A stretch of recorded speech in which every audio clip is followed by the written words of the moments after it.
한자 이야기, 낱말 이야기 1101번째 시간입니다. 이번 시간은 우리가 잘 듣는 집행유예라는 이런 낱말을 두고 한번 글자들을 한번 살펴보도록 하겠습니다. 우리 구독자님 한 분께서 사실은 유예라는 말에 대해서 좀 설명을 듣고 싶다 했습니다. 네, 그래서 일단 집행유예라는 낱말을 선택을 했는데요. 인터넷을 보니 특정 후보를 겨냥해서 허위사실을 유포한 여자에게 집행유예를 선고했다. 그러겠죠. 집행유예 기간 중에 또 음주 측정을 누가 거부를 했는 모양입니다. 이런 이제 집행유예에 나오는 특히 유예가 무슨 말이냐. 예, 우리가 뜻은 대략 압니다. 그렇죠? 그렇지만은 어떤 글자로 써주고 그 원래 어디에서 나온 말인가 이런 걸 한번 살펴보겠습니다. 집행유예 하면 또 법률 용어로 기소유예다, 선고유예다 이런 거 있습니다. 법률을 얘기하는 시간은 아닙니다만 간단히 한번 살펴보겠습니다. 그리고 유예라는 말이 나오면 사실은 같이 이렇게 나오는 낱말 중에 낭패를 봤다, 낭패, 그리고 교활하다 이런 것이 같이 나오게 됩니다. 세트로. 왜 그런지 그것까지 한번 살펴보겠습니다. 네, 집행유예, 네, 행자를 빼고는 글자들이 상당히 복잡합니다. 네, 집은 잡는다는 것이요. 잡는다. 네. 행은 이제 간다. 그렇죠? 그리고 유는 오히려란 뜻이에요. 그러면서 원숭이란 뜻도 있습니다. 오히려. 그리고 얘는 미리 예상을 한다, 예감을 한다 이렇게 되겠죠. 잡을 집자는 보면 이렇게 다행히 행자에다가 알환자예요. 옛 글자를 보면 이게 사람이 수갑에 이렇게 차여 있는 모양이에요. 다행행이라는 것은 수갑을 뜻한다. 수갑에 이렇게 잡혀 있는 모양이다. 그래서 잡는다 이런 뜻이 있습니다. 간행자는 이렇게 두 가지로 이렇게 나눌 수가 있는데 옛 글자를 보면 네 거리를 얘기한다. 사거리. 그래서 길을 간다. 이렇게 얘기를 하죠. 오히려 유자를 보면 옛 글자에는 이렇게 큰 개 견자가 오른쪽에 와 있죠. 왼쪽에는 이제 술통을 뜻하는 유자 있습니다. 이 글자 자체로는 우리가 추장을 얘기합니다. 네.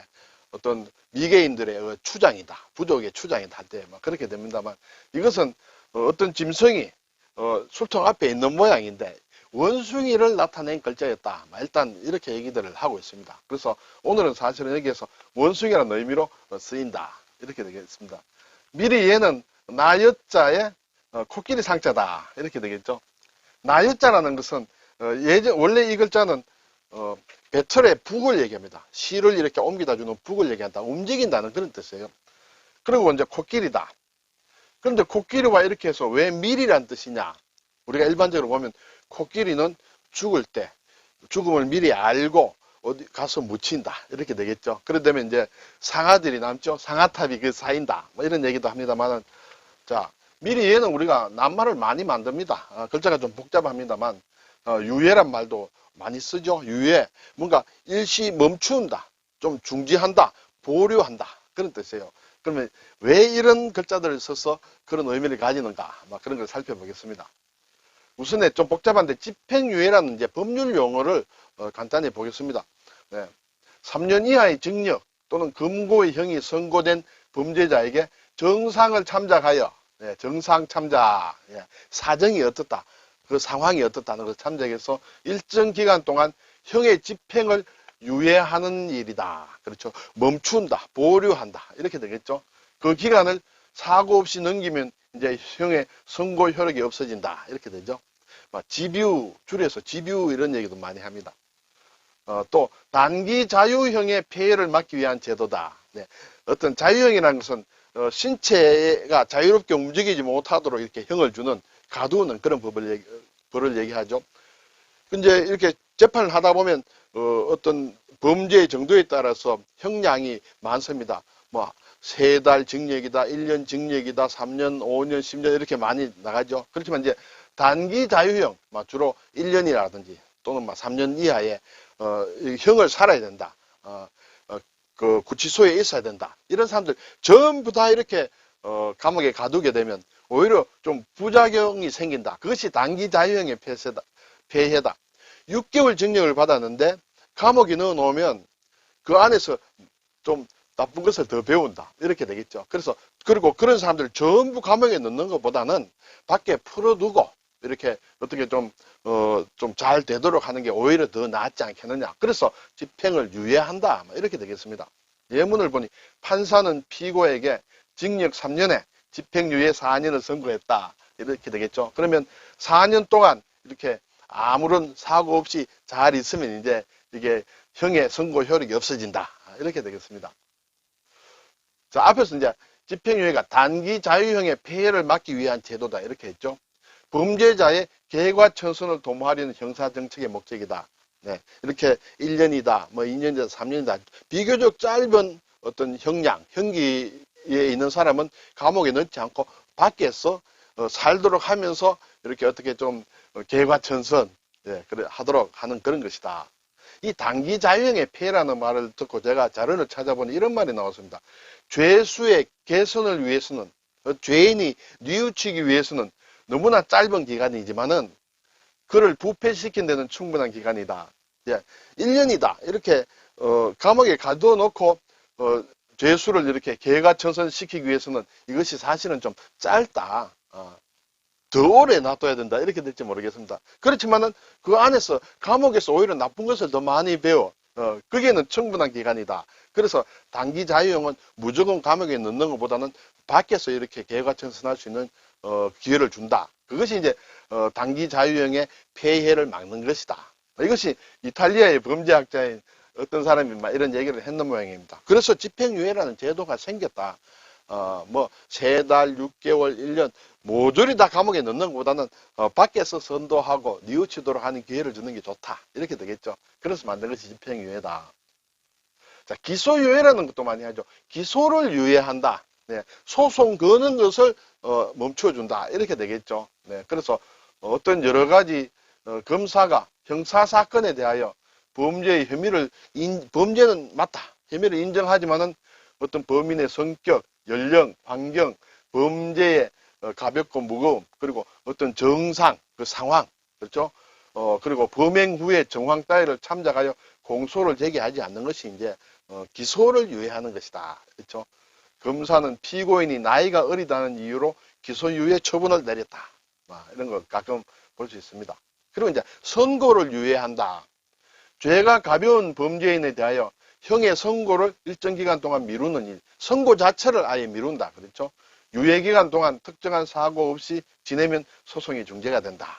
이렇게 되겠습니다. 또 다른 사전을 보니 범죄자의 정상을 참작하여 판결의 선고를 일정 기간 미루는 일이다. 다 이제 유예, 미룬다. 그리고 잠시 보류해둔다. 그런 얘기가 되겠습니다.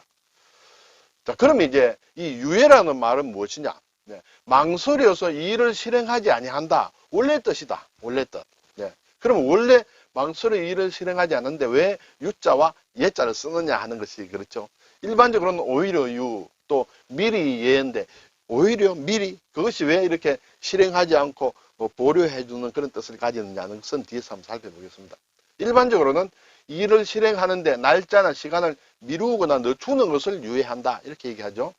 원리금 상환을 유예 조치를 했다. 이런 얘기 많이 합니다. 그리고 앞에서 보았듯이 법률 용어로서 어떤 소송 행위를 하거나 소송 행위의 효력을 발생시키기 위하여 일정한 기간을 두는 것, 그런 것을 유예라고 한다. 이렇게 되겠습니다. 자, 제가 앞에서 유예란 말이 나오면 교활하다, 낭패다, 이런 것과 이제 같이 연결해서 많이 이제 생각들을 하게 되는데 사실은 교활과 낭패에 대해서는 제가 예전에 말씀을 드린 적이 있습니다. 이 세 가지는 산해경이라는 중국의 어떤 신화집 또는 지리서라는 이제 책이 있는데 거기에 나오는 상상의 동물을 가지고 만든 낱말이다. 이렇게 되겠죠. 네. 우선 낭패라는 걸 보면 낭이라는 짐승이 있고 패라는 짐승이 있다. 낭과 패가 있다. 이것은 모두 이리하고 비슷하게 생긴 전설 속의 짐승이다. 산해경에서 나오는 그런 짐승이다.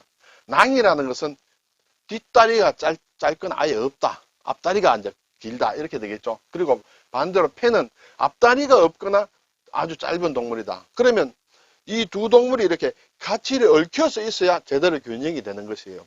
떨어지면 이제 아무것도 안 되는 것이에요. 그렇죠? 그리고 낭은 성격이 상당히 성질이 흉포하지만 꾀가 없다. 그렇지만 패는 좀 순하긴 한데 꾀가 많았다. 그래서 보통 패가 뒤에서 이렇게 조종을 하는데 낭이 말을 잘 안 들으면 이제 뭔가 함께 하기가 힘들어진다. 그래서 서로 협조해야 된다. 그런 상황이죠. 그래서 그것이 낭패다. 그래서 우리나라에서는 낭패라고 하면 뭔가 상당히 난처했다. 일이 난창이 돼 있다. 뭔가 계획대로 안 됐어. 실패했어. 그리고 궁지에 빠졌다. 이런 뜻으로 많이 쓰고. 또 일본에서는 똑같은 이제 낱말로 가지고 뭔가 또 당황했을 때 그때는 이제 낭패다 이렇게 얘기를 하고, 중국에서는 한국과 일본에서 쓰는 이런 의미에다가 또 공모한다. 공모한다. 여기 둘이 함께 붙어 있어야 된다고 얘기했죠. 공모한다. 이런 뜻으로 쓰인다. 이렇게 되겠습니다. 이 낭패에 대해서는 제가 우리 한자 이야기 185번째 시간에 한번 좀 말씀을 드렸습니다. 혹시 더 궁금하시면 한번 찾아보셔도 되겠습니다. 자, 이제 교활이다. 교활도 교라는 짐승과 활이라는 짐승이 있다. 이렇게 되겠습니다. 그래서 이것은 이제 이 두 짐승이 호랑이를 만나면 몸을 이렇게 공처럼 이렇게 둥글게 만들어서 호랑이 뱃속으로 들어가서 그 내장을 뜯어먹어서 호랑이를 죽게 만든 후에 뱃속에서 나온다. 그게 교활이다. 예. 근데 교는 길조인 동물이다. 아주 길조라는 것은 좋은 징조를 얘기하죠. 근데 그 반대로 활은 흉조다. 나쁜 징조를 상징한다. 이렇게 되겠습니다. 그래서 교가 있는 곳에는 항상 활도 따라다닌다. 이것이 이제 살다 보면 이 길과 흉이 항상 동반해서 반복한다. 이렇게 설명을 하기도 합니다. 그래서 교와 활도 산해경에 나오는 상상의 동물에서 나온 그런 것을 얘기한다. 이렇게 되겠습니다. 이것도 제가 한자 이야기 408번째 시간에 한번 다룬 적이 있습니다. 자, 이제 오늘은 이제 낱말이 되는 유예란 낱말도 마찬가지로 산해경에 나오는 유와 예라는 짐승이다. 상상의 짐승이다. 유는 원숭이다. 앞에서 이게 이제 원숭이라는 뜻도 있다 했습니다. 그리고 얘는 코끼리다. 코끼리 상자가 붙어 있죠. 그래서 이러한 짐승의 일종으로 이제 추정이 되는데, 유라는 짐승은 아주 의심이 많아. 의심이 많아서 작은 소리만 바스락거려도 바로 나무에 올라간다든지 숨어버린다. 어디 진척이 안 되죠. 얘는 또 코끼리는 몸집이 크죠. 그래서 미련하고 굼떴다. 그래서 유예라는 것은 이렇게 뭔가 진척이 되지 않고 미적미적거리는 그런 상황을 나타내는 말로 이 두 말을 합쳐서 쓰고 있다. 그래서 우리가 유예란 말을 쓴다. 이렇게 되겠습니다. 그래서 교활이다, 낭패다, 유예다. 이걸 이렇게 다 외우기는 상당히 쉽지 않습니다. 단지 이러한 세 낱말이 나올 때는 상상의 동물들이 그렇게 돼서 이런 말이 만들어져서 쓰고 있다. 그 정도만 알아도 충분하리라 생각이 됩니다. 더 호기심이 있으신 분들은 인터넷을 찾아보면 또 자세히 검색이 잘 나와 있습니다. 네, 오늘 집행유예, 집행유예 또는 기소유예, 선고유예라는 법률 용어를 간단히 살펴보고, 또 유예란 낱말이 어디서 나왔느냐는 것 간단히 살펴봤습니다. 그리고 낭패, 교활, 마찬가지로 산해경에 나오는 상상의 동물을 가지고 만든 낱말이다. 이런 것을 한번 살펴봤습니다. 감사합니다.